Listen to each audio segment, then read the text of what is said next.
Hello बच्चों, आज हम पढ़ेंगे एक्सरसाइज 4.2। बच्चों 4.1 तक हम पहले के वीडियो में कंप्लीट कर चुके हैं। आप 1.1 से लेकर 4.1 तक के वीडियो देख सकते हैं और 4.2 में भी हम सवाल नंबर 1 और सवाल नंबर 2 को कर चुके हैं। आज हम प्रश्न नंबर 3 को पढ़ेंगे। तो बच्चों क्या है ये? ऐसी दो संख्याएं ज्ञात कीजिए जिनका योग 27 हो और गुणनफल 182 हो। बच्चों यहाँ हम द्विघात समीकरण पढ़ रहे हैं और द्विघात समीकरण पढ़ रहे हैं तो यहाँ द्विघात समीकरणों में एक ही चर होता है, तो या x मान ले, y मान ले, कुछ भी मान ले। ज़्यादातर हम क्या मानते हैं? x ही मानते हैं। तो दो संख्याएं हैं बच्चों। कितनी संख्याएं हैं? दो संख्याएं हैं और उन दोनों का जो गुणनफल दे रखा है वो 182 है, लेकिन उनका योग कितना है? 27 है। तो दो बातें हैं यहाँ पे। पहली बात तो क्या है? दो संख्याओं का योग 27 है, तो हमें पता है, हमने मान लिया कि पहली संख्या क्या है बच्चों? x है। तो दूसरी संख्या क्या होगी? 27 माइनस एक्स। पहले के वीडियो में इस तरह का सवाल आया था तो बताया था मैंने कि एक संख्या और दूसरी संख्या, दोनों संख्याओं का योग 27 है। ये 27 दो संख्याओं से मिलके बना है। तो मान लिया एक संख्या 15 है तो दूसरी संख्या है, हमें पता है 27 में से किसको, 15 को घटा देंगे तो कितनी आएगी? 12 आएगी। तो एक संख्या का पता होने पर दूसरी संख्या क्या आती है? 27 में से घटाने पर, क्योंकि जब इन दोनों को जोड़ते हैं तो दोनों का योग कितना आता है? 27। तो एक संख्या जब x है तो दूसरी क्या आएगी? 27 माइनस एक्स। समझ गए बच्चों? तो दोनों संख्याएं हमारे पास आ गई। अब दूसरी बात कह रखी है कि प्रश्न हमारा कह रहा है कि दोनों संख्याओं का गुणनफल, यानी बच्चों दोनों का हम क्या कर देंगे? गुणा। तो x और 27 माइनस एक्स दोनों संख्याओं का गुणा होगा और वो किसके बराबर होगा? 182 के। तो बच्चों इसका मतलब है x का गुणा अब हमें 27 से भी करना पड़ेगा तो 27x हो गया। x का गुणा हमें माइनस एक्स से भी करना पड़ेगा तो माइनस एक्स स्क्वायर हो गया बराबर 182। क्योंकि बच्चों अपन द्विघात समीकरण पढ़ रहे हैं तो हमारे ये सारे के सारे संख्याएं एक तरफ होंगी और बराबर में क्या होगा? 0 होगा। और सबसे पहले किसका टर्म्स होगा? टर्म्स का मतलब होता है बच्चों पद, एक्स स्क्वायर का, तो माइनस एक्स स्क्वायर। फिर x का पद होता है, यानी कि 27x प्लस का है तो प्लस का ही। फिर ये 182 क्या हो गया? बराबर के इधर है। अब बराबर के जब इधर आएगा, दूसरी तरफ आएगा तो माइनस का 182 हो जाएगा बच्चों। अब बच्चों हमने पहले के वीडियो में भी देखा था कि हमें एक्स स्क्वायर अपना कैसा लेना है? प्लस का लेना है, प्लस का बनाना है। बाकी चाहे कुछ भी रहे, एक्स स्क्वायर हम प्लस का बनाएंगे। तो इसके लिए क्या करेंगे? हम इस पूरे समीकरण को दोनों तरफ, यानी कि जीरो के इधर, सॉरी बराबर के इधर भी और बराबर के इधर भी क्या कर देंगे? माइनस निशान से गुणा कर देंगे। तो माइनस से निशान क्या दिया? प्लस हो गया। प्लस वाला क्या हो गया? माइनस हो गया। माइनस वाला क्या हो गया? प्लस हो गया। और जीरो तो प्लस माइनस वही रहेगा, जीरो ही रहेगा। अब बच्चों हमें इसको गुणनखंड विधि के द्वारा इसको हल करना है बच्चों। X square minus 27x plus 182 को। तो बच्चों एक तरीका तो मैंने ये बताया था पिछली वीडियो में, आपने देखा होगा। इसके अपन क्या कर लेंगे? अभाज्य गुणनखंड कर लेंगे। 51 में आ गया बच्चों। अब ये कितने से जाएगा? 7 से जाएगा बच्चों। 7 एकम 7 13 और ये गया अब 13 से, 13 एकम 13, यानी कि 2 गुणा 7 गुणा 13। अब बच्चों हमें देखो क्या लाना है? 27 लाना है जोड़ने घटाने पर और गुणा करने पर 182। तो इन सब संख्याओं का गुणा तो क्या होगा? 182 होगा, ये तो हमें पता है। अब जोड़ने घटाने पर 27 आना चाहिए। तो देखो इन दो से क्या बनता है? 14 और एक क्या बन गया? 13। तो 14 और 13 को जोड़ेंगे तो क्या आएगा? 27 आ जाएगा।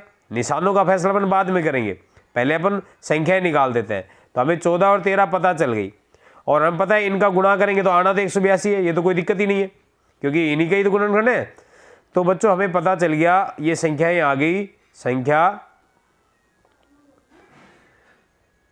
14 और 13। अब निशानों की बात करें तो इनका गुणा करने पर तो 182 आ रहा है और प्लस का ही चाहिए, प्लस का 182 चाहिए, क्योंकि 182 और यहाँ एक है इनका गुणा होगा तो ये इसमें आएगा। पहले की वीडियो में आप देखोगे तो बच्चों मैंने बहुत अच्छे से समझा रखा है, आप वीडियो को पूरा देखें, क्योंकि कहीं पर मैं कोई अच्छे और स्पेशल बात बता देता उसी सवाल की, तो पूरा वीडियो देखोगे तो अच्छे से समझ में आएगा। और सभी वीडियो देखो, क्योंकि इस तरह के सवाल अपन ने अभ्यास 2 में भी किए थे, जो हमारी पर्सनल नंबर 2 थी उसमें भी इस तरह के सवाल आए थे और वहाँ भी अपन ने किए थे, तो वहाँ भी मैंने आपको बताया था। तो अब क्या होगा बच्चों, अब ये दोनों जुड़ेंगे तो प्लस का 27 आएगा, चाहिए हमें माइनस का, तो माइनस का तब आता है या तो दोनों प्लस के, माइनस का कब आएगा, ये जब दोनों माइनस के होंगे, क्योंकि दोनों माइनस के होंगे तभी जुड़ेंगे, तो माइनस का 27 आ गया। और माइनस माइनस का गुणा होगा तो प्लस भी हो जाएगा, तो यानी कि 13 है और 14 दोनों कैसे आएंगे, माइनस के आएंगे बच्चों। आप पहले बाद में किसी को रख दो, उससे कुछ फर्क नहीं पड़ेगा। एक्स स्क्वायर का ये एक्स स्क्वायर आ गया, देखो क्या आ रहा है,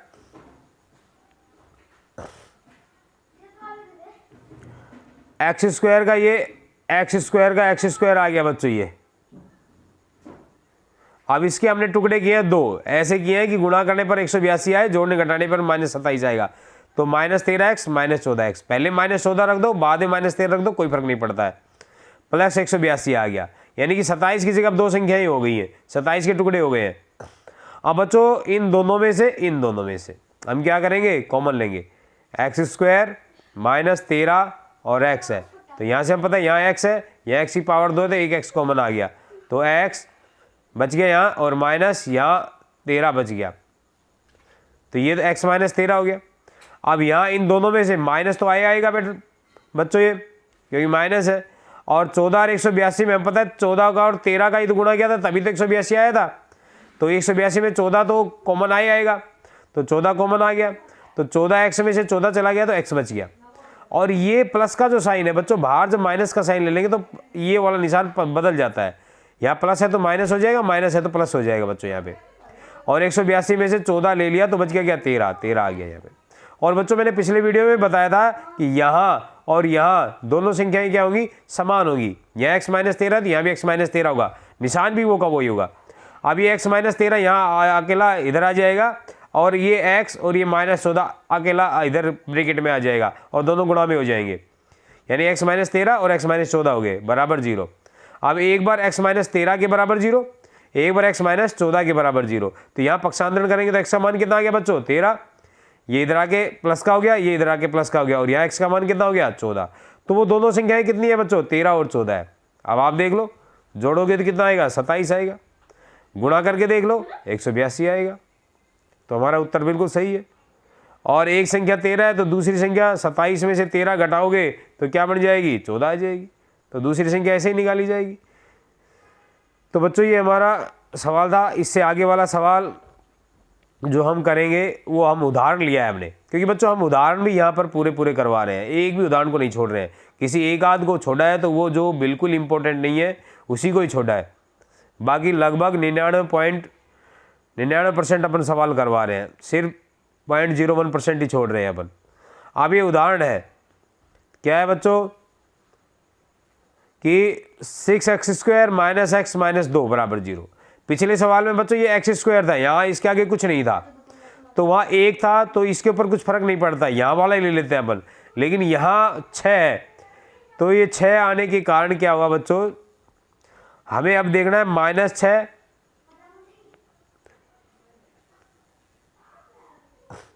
-2 और 6 का गुणा करने पर क्या आएगा, 12 माइनस का, तो गुणा करने पर तो क्या संख्या आनी चाहिए, -12, और जोड़ने घटाने पर बच्चों क्या आना चाहिए, यहाँ देखो x के सामने क्या है, 1 है, यहाँ -x है, तो यानी कि -1x है ये, तो माइनस का 1 आना चाहिए, कब, जोड़े या घटाए, एक काम करना है।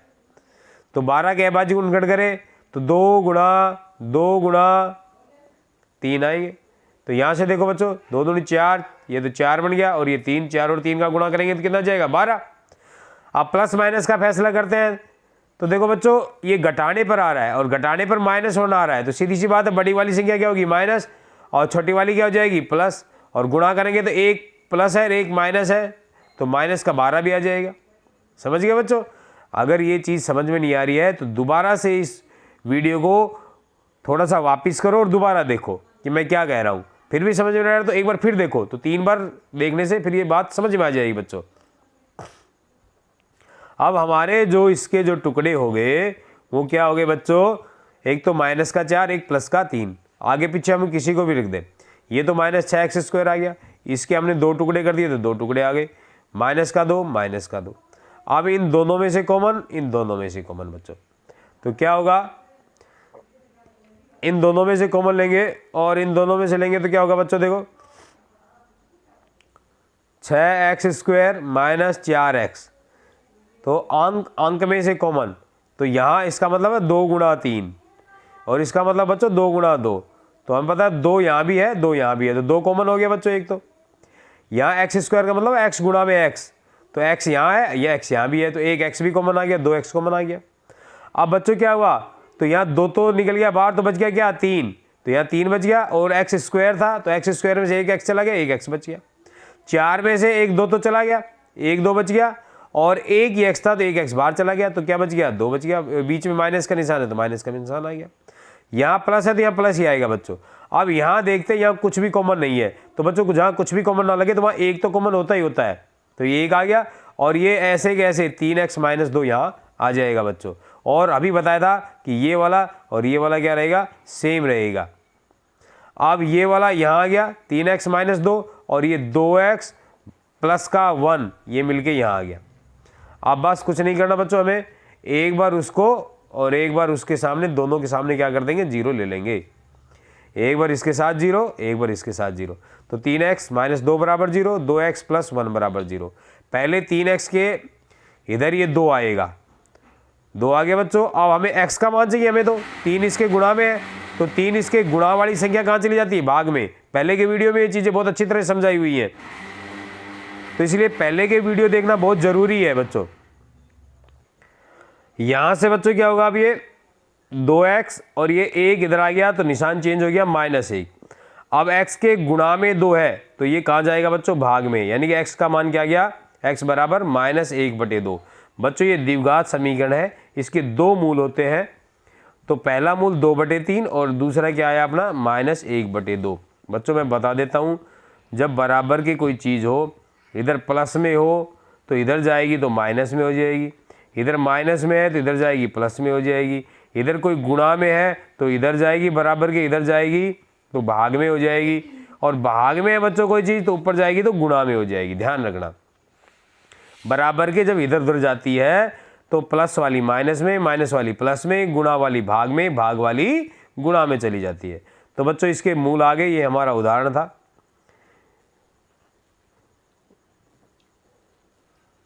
अगला उदाहरण देखो बच्चों क्या है? 3x² - 2√6x + 2 बराबर 0। बच्चों ये अनरूट का सवाल है, थोड़ा इंपॉर्टेंट भी है, कई बार पूछ भी लेते हैं।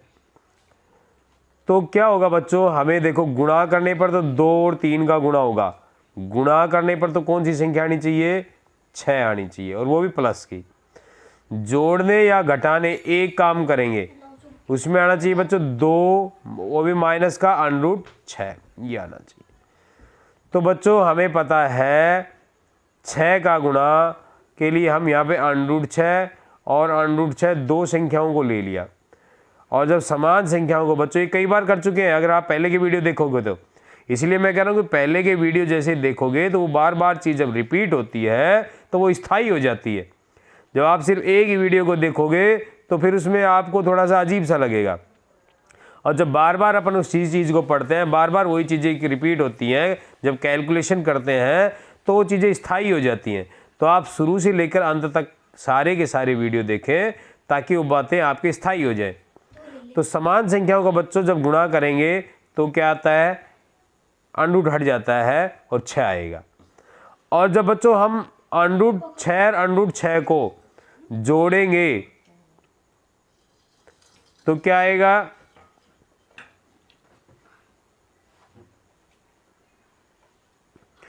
तो ये 2√2 आ जाएगा बच्चों। अब ये कैसे आता है वो भी मैं आपको बता देता हूं।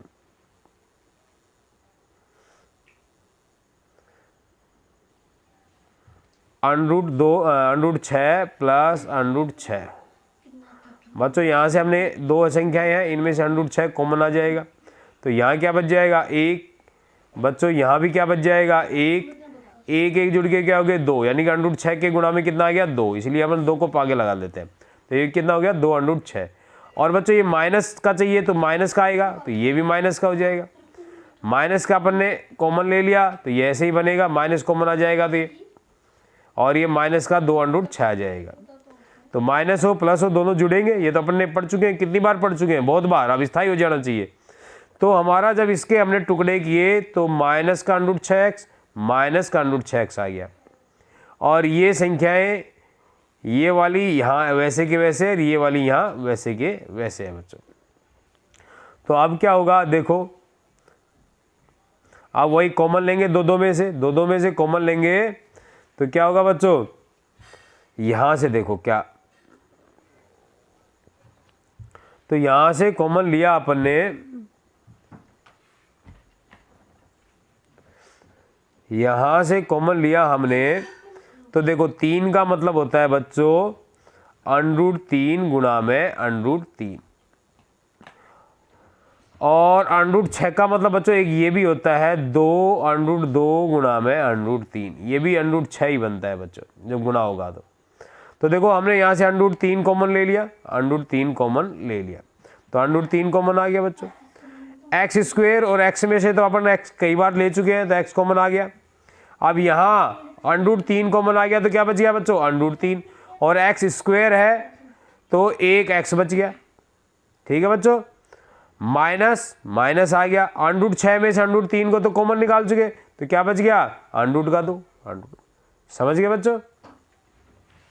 तो इस तरह से आप तोड़ के फिर उसको कर सकते हो। अब इन दोनों में से देखते हैं तो क्या होगा, वही √6 का मतलब है √3 और गुणा में √2 या √2 गुणा √3 एक ही बात है, उससे कुछ फर्क नहीं पड़ता, गुणा में चाहे आगे पीछे हो। और 2 का मतलब है बच्चों √2 गुणा में √2, जैसे 3 का मतलब क्या था √3 गुणा में √3, तो यहाँ √2 कॉमन आ जाएगा, तो √2 कॉमन आ गया। ये माइनस का निशान था, माइनस का निशान आ गया। यहाँ x है, यहाँ है नहीं तो x कॉमन आएगा नहीं। तो जब √6 में से √2 कॉमन आ गया तो क्या बच गया बच्चों √3, और x बच गया उसके साथ वाला, प्लस का माइनस हो गया क्योंकि बाहर क्या कॉमन आ गया माइनस, तो ये निशान क्या हो जाएगा बदल जाएगा। और 2 में से यानी कि √2 गुणा √2 में से √2 कॉमन आ गया तो बच गया √2 बच्चों। तो मेरे हिसाब में आप समझ गए होंगे बच्चों अच्छे से। अब वही था, क्या था, हमने क्या किया, जो संख्या आती है इसको कॉमन ले लिया यहाँ पर √3x माइनस √2, और ये √3x माइनस √2 ये यहाँ पर आ गया बच्चों। ये समान इसके मूल हैं। अब एक बार इसके बराबर 0, एक बार इसके बराबर 0, तो ये इसके बराबर 0 कर दिया यहाँ। अब 0 करने से क्या हुआ बच्चों, अब हम पक्षांतरण करेंगे वही, तो ये माइनस वाली संख्या थी इधर आके प्लस हो गई, माइनस वाली संख्या थी इधर आके प्लस हो गई। गुणा में है तो कहाँ चली गई भाग में, गुणा में है तो कहाँ चली गई भाग में। तो x का मान आ गया √2/√3, और यहाँ √2/√3, क्योंकि दोनों के ऊपर √ है तो बच्चों अपन सामूहिक रूप से √ लगा सकते हैं, ठीक है बच्चों। तो इसका आंसर दोनों मूल समान है √2/3 √2/3, या आप इसको अलग अलग इस तरह से भी लिखते हो तो भी कोई दिक्कत नहीं है बच्चों। सवाल नंबर 4 बच्चों, 2 क्रमागत धन संख्या धनात्मक पूर्णांक है। क्रमागत का मतलब बच्चों होता है बच्चों आगे पीछे, एक के बाद एक, यानी जैसे 2 के बाद 3 आया, 3 के बाद 4 आया, 4 के बाद 5 आया, 5 के बाद 6 आया, तो अपन कह सकते हैं 2 का 3 क्रमागत है, या 1 का 2 क्रमागत है, 3 का 4 क्रमागत है, 4 का 5 है, 5 का 6 है। और आप ध्यान दे रहे हो क्रमागत संख्या कैसे आती है, एक जोड़ने से अगली संख्या आ जाती है। तो किसी भी संख्या का आगे का निकालना हो तो उसमें एक जोड़ देते हैं, आप एक घटा दोगे तो भी क्रमागत आती है, उससे कोई फर्क नहीं पड़ता, आप घटा भी सकते हो जोड़ भी सकते हो, लेकिन सवाल अपना सही आएगा। तो 2 धनात्मक संख्याएं हैं, तो धनात्मक है यानी कि प्लस वाली है, माइनस वाली नहीं है।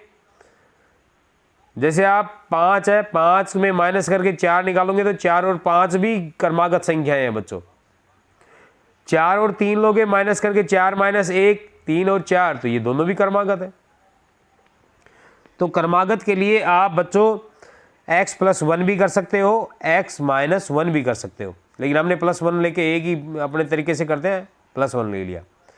अब कह रहा है कि इन दोनों संख्याओं के वर्गों का योग, ध्यान देना बच्चों, वर्ग करना है और फिर उनको जोड़ना है और फिर वो किसके बराबर आएगा, 365 के बराबर आएगा। तो बच्चों क्या हुआ, हमारी जो दो संख्याएं थी, दोनों संख्याओं को हमने क्या किया, एक संख्या x थी और दूसरी संख्या x प्लस 1 है, तो कह रहा है कि दोनों का वर्ग करना है, तो x का वर्ग कर दिया, x प्लस 1 का वर्ग कर दिया, फिर उनका योग करना है तो बीच में जोड़ दिया। अब इनका मान क्या आएगा बच्चों, 365 आएगा। तो प्रश्नानुसार हमने क्या कर दिया, दोनों संख्याओं के वर्गों का योग बराबर है 365। अब बच्चों हमें इसके वर्ग करने हैं, तो एक्स स्क्वायर का वर्ग तो क्या आएगा, एक्स स्क्वायर। यहाँ एक्स प्लस 1 का जब होल स्क्वायर करेंगे तो बच्चों आपने सर्व समीकरण पढ़ी होगी, a प्लस बी का होल स्क्वायर, पहली संख्या का स्क्वायर प्लस दूसरी संख्या का स्क्वायर भी कर सकते हो, या 2 गुणा में पहली संख्या गुणा में दूसरी संख्या क्या है हमारी 1 प्लस में दूसरी संख्या का स्क्वायर। तो इस तरह से ये एक्स स्क्वायर। यहाँ देखो बच्चों, ये 2 एकम 2 एक्स, 2x और 1 का स्क्वायर क्या होगा 1, तो ये हमने इसको खोल दिया है बराबर 365। अब हम द्विघात समीकरण जो हमारा है कि बराबर 0 होता है, बाकी संख्याएं कहाँ दूसरी तरफ चली जाती हैं। तो बच्चों ये क्या हुआ, हम इसे द्विघात समीकरण के रूप में बदलेंगे तो क्या होगा, ये एक्स स्क्वायर और एक्स स्क्वायर दोनों क्या हो गए बच्चों, जुड़ के 2x स्क्वायर हो गया, ये 2x प्लस 1, और इसको जब बराबर के इधर लाएंगे तो ये माइनस का हो जाएगा बच्चों। अब मैं काफ़ी बार आपको बता चुका हूँ क्यों निशान चेंज हो जाते हैं। ये आ गया 2x स्क्वायर, 2x ये वाला, और जब इन दोनों की बात करेंगे तो 1 प्लस 1 माइनस है तो घटेगा बच्चों, जो ज़्यादा वाला है वो बच जाएगा। अब देखो बच्चों, हमें पता है यहाँ 2 है, यहाँ 2 है, इसमें भी 2 का भाग जा सकता है, तो हम इसको थोड़ा सरल बनाने के लिए हमने क्या किया, इस पूरे समीकरण में 2 का भाग दे दिया। बच्चों भाग दोनों तरफ दिया जाता है, ध्यान रखना, इधर भी, चाहे इधर 0 हो, लेकिन नियम क्या कहता है, दोनों तरफ दो। तो दोनों तरफ देंगे तो इधर तो 0 ही आएगा, और ये इसमें 2 का भाग देंगे तो एक्स स्क्वायर हो जाएगा, इसमें 2 का देंगे तो x हो जाएगा, और इसमें भी 2 का भाग देंगे तो ये इसका आधा 182 हो जाएगा। अब बच्चों 182 के टुकड़े करने हैं, तो पहले भी मैं बता चुका हूँ क्या है, अब इससे पहले ही आया था, ये वही है 14 और 13 वाला, वही थे, अभाज्य गुणनखंड किए थे, लेकिन वहाँ दोनों क्या थे, यहाँ 27 था और ये प्लस का था वहाँ में उसमें, तो ये क्या आ गए थे दोनों कैसे थे बच्चों, ये चलो जो भी हो, लेकिन यहाँ 27 था तो ये प्लस प्लस हो जाएगा। अगर ये माइनस चाहिए तो दोनों माइनस माइनस हो जाएगा, माइनस 27 चाहिए तो दोनों माइनस माइनस के हो जाएंगे, और ये प्लस यह था यहाँ पे, यहाँ माइनस 27 था तो दोनों माइनस माइनस के आगे थे बच्चों। लेकिन यहाँ हमारे सवाल में क्या है, एक्स है, 27 नहीं है, क्या है हमारे एक्स है, तो टुकड़े तो वही आएंगे, बस निशान बदलेंगे। और ये क्या है यहाँ पर बच्चों, एक्स प्लस का है तो घटेगा, प्लस वाला बचाना है तो सीधी सी बात है, बड़े वाले को प्लस लेना पड़ेगा, छोटे वाले को माइनस लेना पड़ेगा, और 1 माइनस 1 प्लस है तो गुणा करने पर माइनस का 182 भी आ जाएगा बच्चों। अब इन दोनों में से कॉमन लिया तो x कॉमन आ गया, तो x प्लस 14 बच गया बच्चों, माइनस कॉमन बाहर आ गया तो इस निशान को प्रभावित करेगा, ये माइनस वाला प्लस का हो जाएगा, 13 कॉमन आ गया और x यहाँ आ गया, और 182 में से हमें पता है 13 का जब 182 में भाग देंगे तो ये 14 बार जाएगा, 14 आ जाएगा। अब वो x प्लस 14 ये दोनों बराबर आते हैं, बता चुका हूँ मैं, ये यहाँ आ गया, और ये x माइनस 13 ये इसमें आ गया। अब एक बार सीधी सी बात है, इसके बराबर 0, एक बार इसके बराबर 0, तो x का मान यहाँ पर क्या हो गया, माइनस का 14, और ये क्या हो गया 13। अब सवाल में दे रखा है कि बच्चों की 2 धनात्मक पूर्णांक हैं, क्या है बच्चों, धनात्मक पूर्णांक है, तो धनात्मक है तो माइनस वाला तो अपना होगा ही नहीं बच्चों आंसर, जब धनात्मक है तो माइनस का तो ये तो संभव ही नहीं है, तो हम किसको लेंगे, 13 को लेंगे, तो एक पूर्णांक तो हमारा क्या हो गया 13, ये पहला आ गया, x का मान आ गया। तो दूसरा क्या होगा, x प्लस 1, यानी कि 13 में 1 जोड़ देंगे तो कितना आएगा 14। तो हमारी 2 जो संख्याएं आ गई वो क्या आ गई 13 और 14। ये वाला 14 नहीं है बच्चों, माइनस वाला, -14 अलग है, ये प्लस का 14 है, ध्यान रखना। तो दो संख्याएं आ गई 13 और 14, और ये क्रमागत है, देखो कैसी है, क्रमागत है, लगातार है। अब आप इनका स्क्वायर करके देख लो, 13 का स्क्वायर प्लस 14 का स्क्वायर करके देखो, 13 13 169 होता है, 14 14 196 होता है, 196 होता है।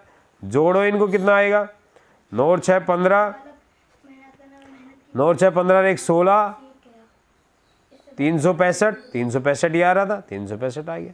इस तरह हम उत्तर की जांच भी कर सकते हैं बच्चों, समझ गए। सवाल नंबर 5 देखो बच्चों, अब उदाहरण भी करवा चुका हूं मैं, अब सवाल नंबर 5 देखते हैं, इसके बाद कोई उदाहरण आएगा तो उसको भी करवा देंगे।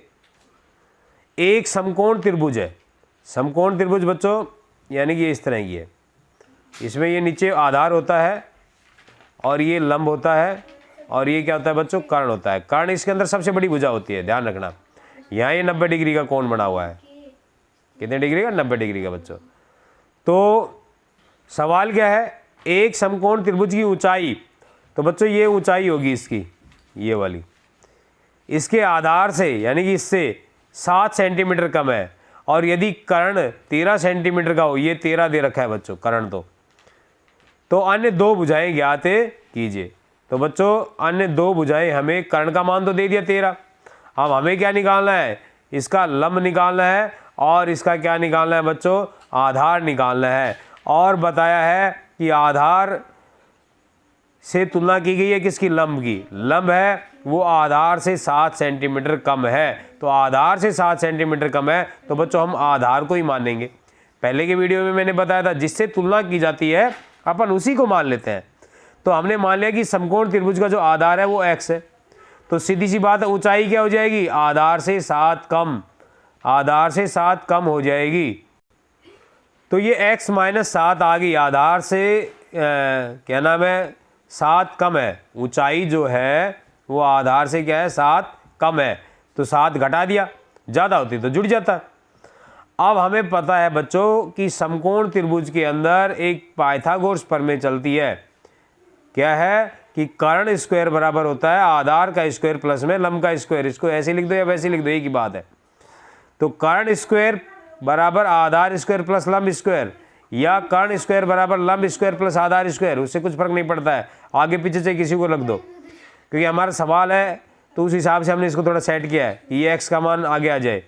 तो आधार हमारा x है तो x का स्क्वायर प्लस लंब कितना है, x + 7 है, क्योंकि ऊंचाई ही क्या होती है बच्चों, लंब होती है, क्योंकि ये ऊंचाई है, यही क्या होगी, लंब होगी।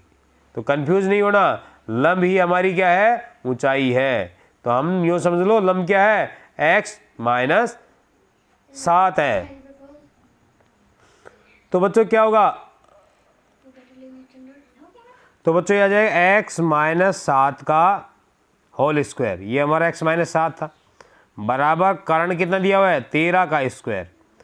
तो अब ये यहाँ से तो x स्क्वायर आ गया, अब वही x - 7 का जब होल स्क्वायर करेंगे तो यानी कि पहली संख्या का स्क्वायर कितना है, x का स्क्वायर, माइनस है यहाँ पे तो माइनस आएगा 2 के सामने, 2 गुणा में पहली संख्या कितनी है x, और गुणा में दूसरी संख्या कितनी 7, तो 7 दूनी 14 x माइनस का 14 x, और प्लस में दूसरी संख्या यानी कि 7 का होल स्क्वायर यानी कि 7 7 49, और इधर बच्चों 13 का जब स्क्वायर करेंगे तो 13 13 169 हो जाएगा। अब बच्चों क्या हुआ, x स्क्वायर और x स्क्वायर दोनों क्या हो गए, 2x स्क्वायर, माइनस का 14x प्लस का 49, और जब ये बराबर के इधर आएगा तो माइनस हो जाएगा बच्चों, 2x स्क्वायर माइनस 14x, इसमें तो कोई दिक्कत नहीं है। इन दोनों में क्या होगा, एक प्लस है एक माइनस है, तो घटेंगे, और घटेंगे तो बड़ी वाली जो है वो बच जाएगी। तो ये आ गया बच्चों 2x square minus 14x minus 120 बराबर 0।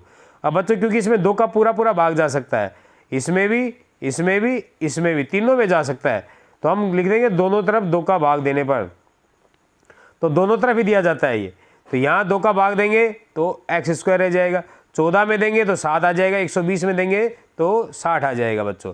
तो ये हमारा द्विघात समीकरण आ गया। अब इसको हम आगे हल करेंगे, x स्क्वायर - 7x - 60 बच्चों 2 का भाग देने के पीछे यही होता है कि ये थोड़ा सिंपल हो जाता है। यदि आप 2 का भाग ना दें और फिर हल करें तो भी कोई दिक्कत नहीं होती है। तो बच्चों क्या होगा, ये x square minus 7x minus 60 बराबर 0 आ गया था हमारा। अब इसको जब हम करेंगे तो माइनस 60 के टुकड़े करने हैं, तो सीधी सी बात दिख रही है हमें, वैसे करेंगे 60 के टुकड़े 2 गुणा 3 गुणा 5 होगा, तो 2 दूनी 4, यहाँ से तो 4 बनता है, यहाँ 15 5 ये 15 बनते हैं, तो 15 और 4 लेंगे तो देखो बच्चों 60 तो आ रहा है, गुणा करने पे तो आएगा। अब जोड़ने घटाने पर 7 नहीं आ रहा, तो इसका मतलब हम क्या करें, इसको आगे बढ़ा के देख लें, 2 गुणा 3 करके देख लें, इससे क्या आएगा 12 आएगा। 2 दूनी 4, 4 3 12, और ये क्या बच जाएगा भैया, अकेला 5 बच जाएगा। अब 12 और 5 में अपन देखते हैं, जुड़ता है जब तो 17 आता है, लेकिन घटाते हैं जब 7 आ जाता है। अब इसके निशान देख लेंगे, 60 कैसा चाहिए, माइनस का चाहिए, क्योंकि यहाँ तो 1 है, तो 1 का गुणा इससे होगा तो माइनस 60 ही आएगा। तो माइनस का चाहिए, तो माइनस कब आएगा, जब एक संख्या के पास माइनस हो। अब एक इसको करें या इसको करें, अब देखते हैं यहाँ पर घटाने पर हमें कैसा चाहिए, घटाने पर हमें माइनस का साथ चाहिए, तो सीधी सी बात है बड़ी वाली संख्या के पास क्या होगा माइनस, और छोटी वाली के पास क्या होगा प्लस। तो इस तरह माइनस का 12 और प्लस का 5 आ गया, इसको हमने रख दिया। अब इन्हीं में से वैसे ही कॉमन लेंगे, तो x कॉमन आ गया, तो x माइनस 12, 5 और 60 में 5 कॉमन आ गया, वही x माइनस 12। कई सवाल अब करवा चुके हैं। अब ये दोनों हमें पता है समान आएंगे, तो यहाँ से तो x माइनस 12 आ गया, ये x प्लस 5 आ गया बच्चों। अब बस एक बार इसके बराबर 0, एक बार इसके बराबर 0, तो यहाँ x का मान क्या आ गया 12, यहाँ x का मान क्या आ गया माइनस 5। अब ये संभव नहीं है, क्यों संभव नहीं है, क्योंकि कोई भी त्रिभुज की जो रेखा होगी वो माइनस में कभी नहीं होती है, उसका कुछ ना कुछ मान तो होता है, तो माइनस वाली हम नहीं लेंगे, ये संभव नहीं होती है। तो x का मान क्या लेंगे 12, x क्या था हमारा आधार था, तो लंब क्या होगा 12 में से कितना कम करना पड़ेगा हमें, 7 कम करना पड़ेगा बच्चों, क्योंकि 7 कम बताया था। तो 12 में से ऊंचाई या लंब एक ही बात है, ये ऊंचाई कह दो या इसको लंब कह दो, तो लंब कितना होगा x माइनस 7 था, तो x का मान कितना आ गया 12, 12 में से क्या करेंगे 7 कम तो 5। ध्यान रखना बच्चों, ये वाला 5 नहीं है, ये माइनस 5 है, और माइनस 5 और प्लस 5 में बहुत अंतर होता है, आपने छोटी क्लासों में संख्या रेखा पर देखा होगा, ये दोनों अलग अलग संख्याएं हैं। तो बच्चों समझ गए होंगे ये हमने क्यों नहीं लिया, इसके पीछे भी कारण बता दिया। 12 आ गया हमारा x हमारी थी आधार था, तो ऊंचाई क्या होगी उससे कम है, 7 कम है, तो कितनी हो जाएगी 5। तो ये हमारा सवाल हो गया। प्रश्न नंबर 6, एक कुटीर उद्योग एक दिन में कुछ बर्तनों का निर्माण करता है। बच्चों ऐसा ही सवाल पहले आ चुका है, एक दिन में, ध्यान रखना, एक दिन में कुछ बर्तन बनाता है। अब वो जो एक दिन में बर्तन बना रहा है, एक विशेष दिन, स्पेशल दिन की बात है, यह देखा गया कि प्रत्येक नग की निर्माण लागत कि एक बर्तन बनाने में कितना निर्माण लगता है, उस दिन जितने निर्माण किए गए बर्तनों की संख्या है उसका दुगुना करेंगे और उससे 3 अधिक, ये एक बर्तन की निर्माण लागत है। अब कह रहा है कि यदि उस दिन कुल निर्माण की लागत 90 रुपये थी, तो निर्मित बर्तनों की संख्या और प्रत्येक नग की लागत ज्ञात कीजिए। तो बच्चों बर्तनों की संख्या का मतलब है उस दिन की बात कर रहा है, इस एक पर्टिकुलर दिन, निश्चित दिन की बात कर रहा है। तो हम मान लेंगे कि एक दिन, जिस दिन की बात कर रहा है उसमें कितने बर्तन बनाए गए, x बर्तन बनाए गए। जो कह रहा है कि एक दिन में कुछ बर्तनों का निर्माण करता है, तो एक दिन में हमने कितने मान लिए बच्चों, x बर्तन मान लिए। अब एक बर्तन की, एक नग की लागत देखेंगे, तो एक बर्तन की लागत बताई गई है कि उस दिन निर्माण किए गए बर्तनों की संख्या, तो उस दिन कितने बर्तन निर्माण किए गए x, और उसका दुगुना किया तो x का दुगुना किया, और उससे 3 अधिक तो उससे 3 अधिक। तो ये जो लागत आई है ये किसकी आई है बच्चों, एक बर्तन की आई है, प्रत्येक नग की आई है। और बर्तन कितने बने x, जैसे बर्तन बनाए हमने 5 और निर्माण लागत आई 5 के दुगुना, 2 गुणा 10, उसमें 3 जोड़ दें तो एक बर्तन 13 रुपये में बन रहा है। तो 13 रुपये में बन रहा है 1 बर्तन बनाए 5, तो 13 और 5 का गुणा हो जाएगा, ये टोटल 5 बर्तनों की निर्माण लागत आ जाएगी। 5 का 13 का गुणा करना पड़ेगा, तो टोटल बर्तन बनाए x, एक बर्तन की कीमत ये है, तो इन x बर्तनों को बनाने में कितना रुपए लगा, तो x को गुणा कर देंगे एक बर्तन या एक नग की लागत से, तो x गुणा में 2x + 3, ये निर्माण लागत आ गई उस विशेष दिन की। लेकिन ये पर्सन कह रहा है कि उस विशेष दिन ये लागत नहीं लगी, 90 रुपये लगी थी, तो हमारे अनुसार तो ये लगी, इसके अनुसार 90 लगी, तो इसका मतलब क्या हुआ, दोनों क्या है, समान है, क्योंकि वो भी निर्माण लागत है और हमारी वाली है वो भी क्या है, निर्माण लागत है।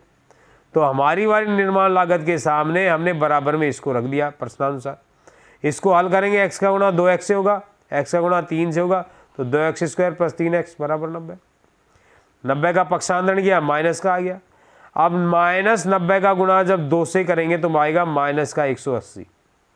तो गुणा करने पे तो बच्चों आना चाहिए -180, जोड़ने घटाने पर आना चाहिए बच्चों 3 आना चाहिए। प्लस का कब, या तो जोड़े या घटाएं। तो देखो बच्चों 180 के भी आप अभाज्य गुणनखंड करके इस तरह से देख सकते हो। तो क्या आएंगे, 12 और 15 आएंगे, क्या बनेंगे, 12 और 15।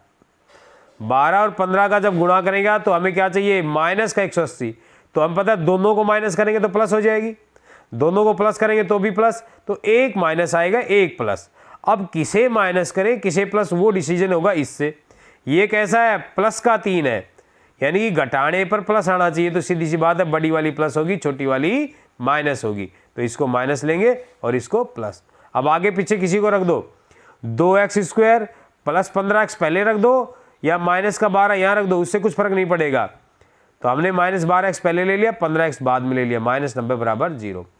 अब क्या होगा बच्चों, वही दो में से क्या होगा, कॉमन होगा, कॉमन होगा तो क्या होगा बच्चों, अब इसमें से हम पता है 2, इनमें से कॉमन आ जाएगा x कॉमन आ जाएगा 2x, तो x - 12 में 2 कॉमन गया, तो बच्चों 12 में 2 का भाग दे दो 6, माइनस माइनस है ही, प्लस 15 और 90 में 15 ही कॉमन आ जाएगा, 15 6 के 90 होता है, तो यहाँ x बच गया और ये माइनस का 6 आ गया। अब बच्चों यहाँ x - 6, यहाँ x - 6 हमेशा बराबर आ रही है, और ये 2x + 15 ये आपस में क्या हो जाएंगे, गुणा में। तो सीधी सी बात है बच्चों, अब क्या आ गया, x - 6 बराबर 0, और बच्चों क्या जाएगा, 2x + 15 बराबर 0। तो यहाँ x का मान क्या आ गया, 6, पक्षांतरण कर दिया, यहाँ 2x बराबर -15, फिर x का मान -15/2, तो ये संभव नहीं है, क्योंकि रुपए माइनस में नहीं होते हैं। तो बच्चों या बर्तनों की जो संख्या होगी वो भी माइनस में नहीं होगी। यदि x देखोगे तो x क्या है, बर्तनों की संख्या, तो वो भी माइनस में नहीं होगी। या तो एक बर्तन बनेगा, 2 बनेगा, 3 बनेगा, -1 2 तो बन ही नहीं सकता, तो ये संभव नहीं है बच्चों। तो यहाँ हमारे बर्तनों की संख्या कितनी आ गई, उस दिन कितने बर्तन बनाए गए, 6 बर्तन बनाए गए, और एक बर्तन की एक नग की लागत क्या आ गई बच्चों, 6 का दुगुना 12 प्लस में 3 15, यानी एक बर्तन की लागत कितनी है, 15 रुपये। तो 6 बर्तन बनाए तो 15 छिक्का 90, यानी कि 90 रुपये आ गए। तो हमने x मान के किया, इन्होंने ऐसे किया। अब हमारे उत्तर की भी जांच होगी, इसका मतलब हमारा सवाल बिल्कुल सही है। उम्मीद करता हूँ आपको बच्चों समझ में आया होगा अच्छे से। तो बच्चों ये आज की वीडियो थी हमारी, आज का ये ख़त्म हो गया है। एक्सरसाइज जो हम की है ये 4.2 की है। वीडियो को लाइक करें बच्चों, शेयर करें, अपने अन्य साथियों को बताएं ताकि वो भी इससे लाभ ले सकें।